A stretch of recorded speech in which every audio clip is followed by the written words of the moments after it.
We begin with Governor David Paterson vetoing the state legislature's proposed gas drilling moratorium, which would have lasted until May 15th.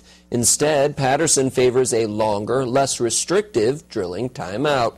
The bill he vetoed on Saturday would have suspended all new hydrofracking permits everywhere in the state, even in areas where vertical well drilling is currently going on. That would have put people out of work currently employed by the gas industry. Instead, he issued an executive order that is only for high-volume hydrofracking of horizontally drilled wells. That order stands until July 1st. Although there are still a lot of unknowns at this point, incoming Governor Andrew Cuomo hasn't talked in detail about drilling yet, and the state's Department of Environmental Conservation is still working on drilling guidelines in the Marcellus.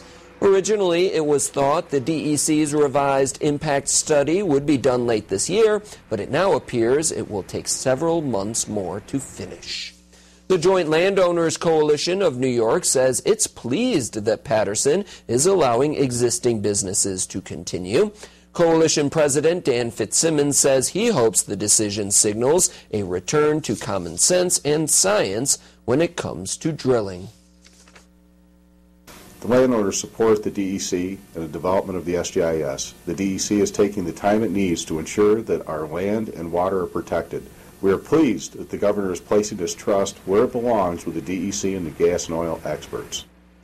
On the flip side, the organization New York Residents Against Drilling says it appreciates the symbolic nature of the order, but the group does not believe Paterson has gone far enough. NIRAD wants the DEC's Marcellus drilling guideline draft tossed out because it says it is too flawed to fix. What we really think is required is to withdraw the draft SGIS. That this is 1992 regulations. They don't take into account, where the wastewater is going to go. It doesn't take into account air quality issues, doesn't take into account cumulative effect. So the scope just is not large enough. And so that's really what we're pushing Governor Paterson to do before he leaves office. NIRAD will also be asking Governor-elect Andrew Cuomo to do the same thing.